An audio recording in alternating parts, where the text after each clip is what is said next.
everyone. My name is Catherine Wilhoit, and I'm with Oklahoma Career Tech. Specifically, I'm in the Counseling and Career Development Division, and I help those that are helping students with OK Career Guide. So today what we're going to do is I'm actually going to walk you through how to create a mock student account so that you feel comfortable with the system and you see what students see whenever they log in.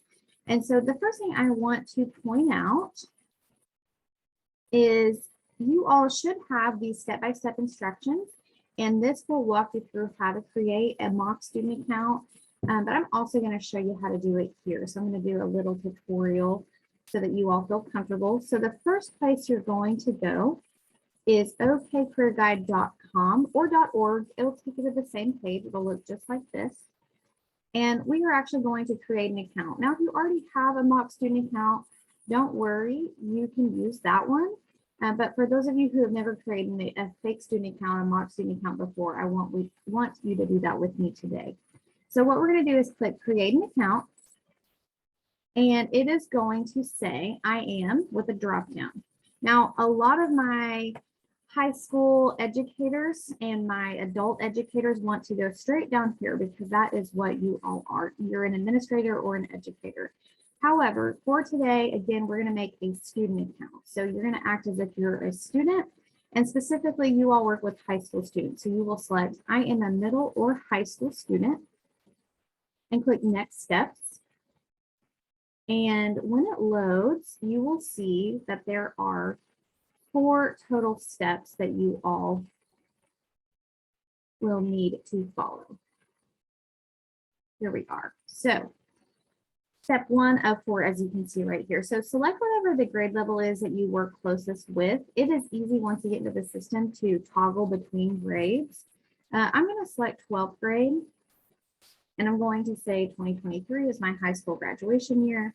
And then here is the important part, your school, center, org, or Oklahoma resident. So this is where it's asking for what school you are associated with. Now, I will give you one of 2 options, and you all can decide what you would prefer to do. The first option is you tie it to Classen HS of Advanced Studies, or you can tie it to ODCTE, and we have a training high school or a training middle school. ODCTE is Oklahoma Department of Career and Technology Education. So if you tie it to ODCTE, which is what I would recommend, then that means that you can play around to your heart's desire in this account, and it's not going to interfere with any of your student data. If you tie it to Classen SAS, it is going to interfere with student data because your fake student account will be lumped in together with other students who are using it at your high school. So ODCTE Training High School is what I recommend. Now, you can always, again, change your school once you get into the system if you want to see specifically what students are seeing from your school, but in most cases, having it tied to ODCTE Training High School is the exact same. The only difference is with ed plans, which we will talk about in a couple of weeks. So we'll click next step, and it'll ask for step 2 of 4. So you'll enter your first and last name, your zip code, your birthday,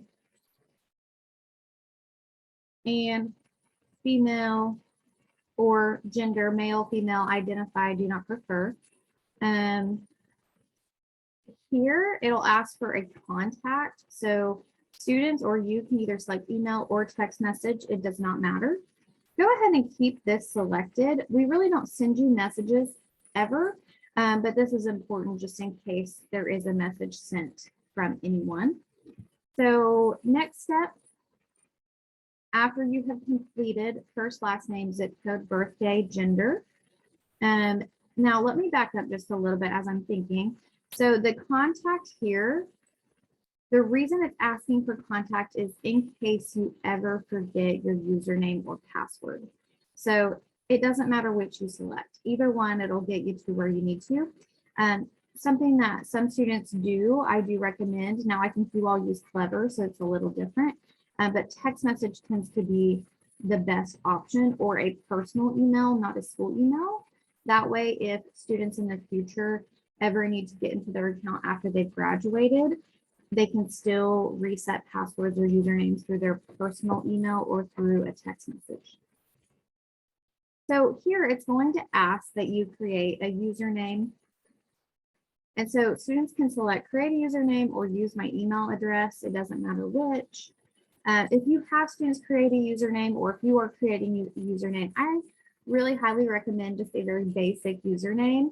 So maybe first initial last name or first name dot last name, something along those lines that's easy for you to use. So I'm just going to create a fake one for now, and then you'll set your password, whatever you will remember. I recommend specifically for students that they create a password. And again, I think you all are tied to Clever, so it may not matter in this case, but I would really recommend students create a password that they're always going to remember. So maybe their mascot and their graduation year, or maybe their lunch number.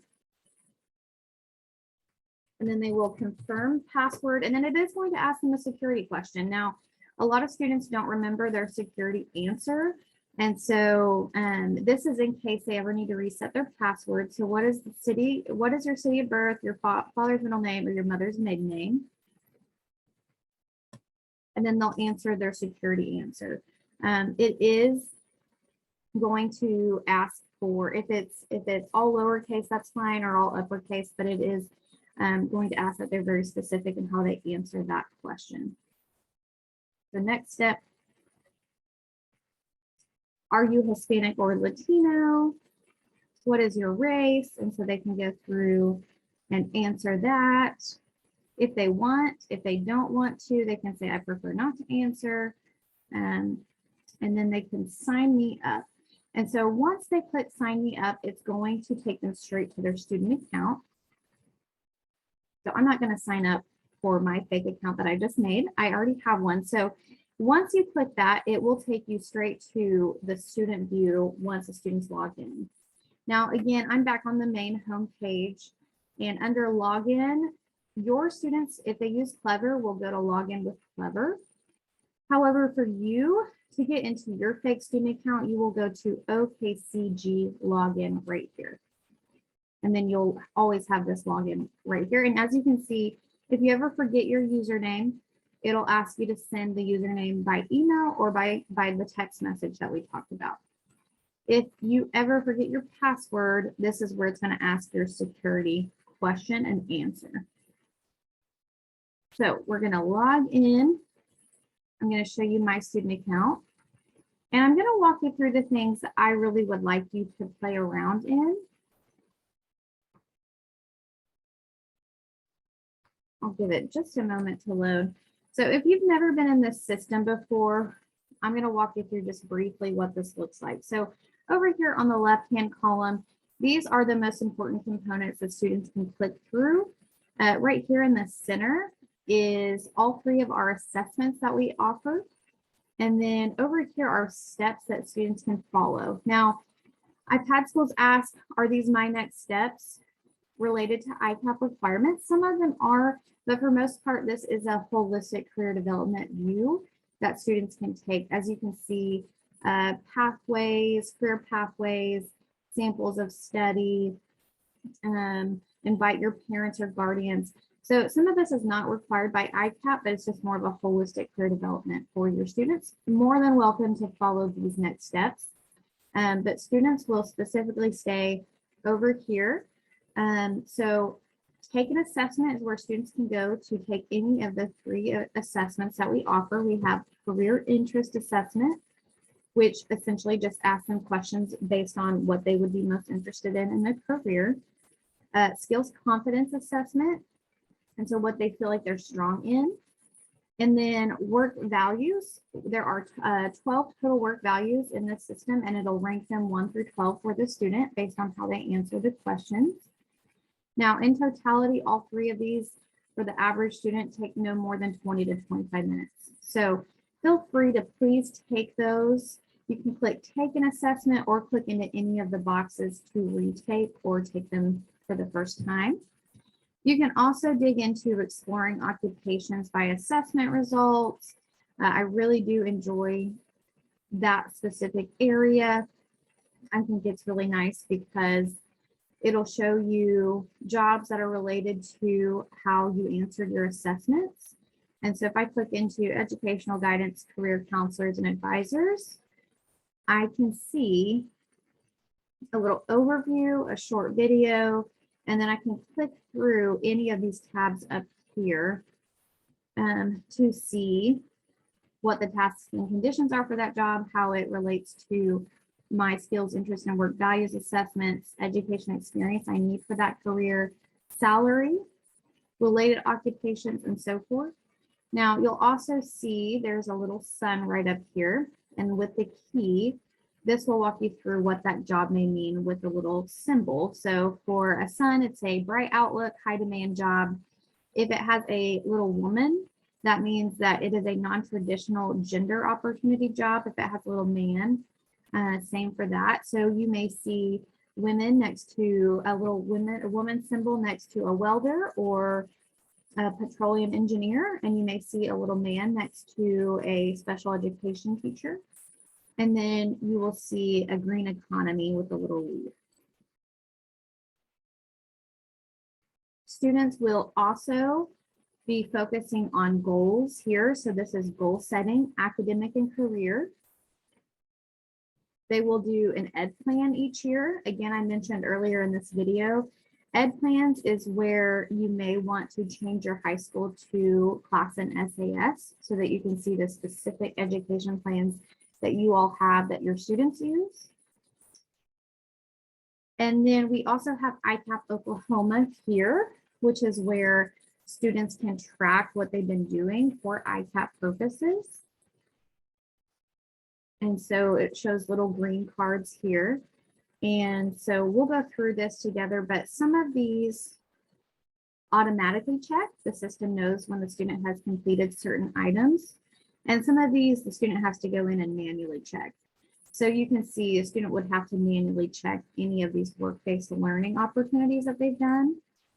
And then they will need to document those and document that experience, whether it's an essay or a reflection sheet, and go in and upload it to their My Documents. Now, again, I'm not going to go into a ton of detail right now. I just want you all to feel comfortable with this, but whenever we do meet, I'm going to go through in detail ICAP requirements and how the system supports those specific ICAP requirements.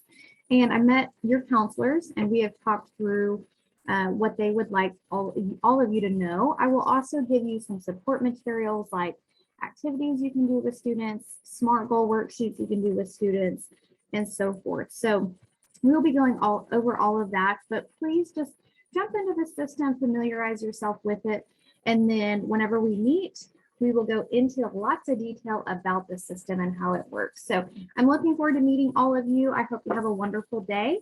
Thank you so much. Bye-bye.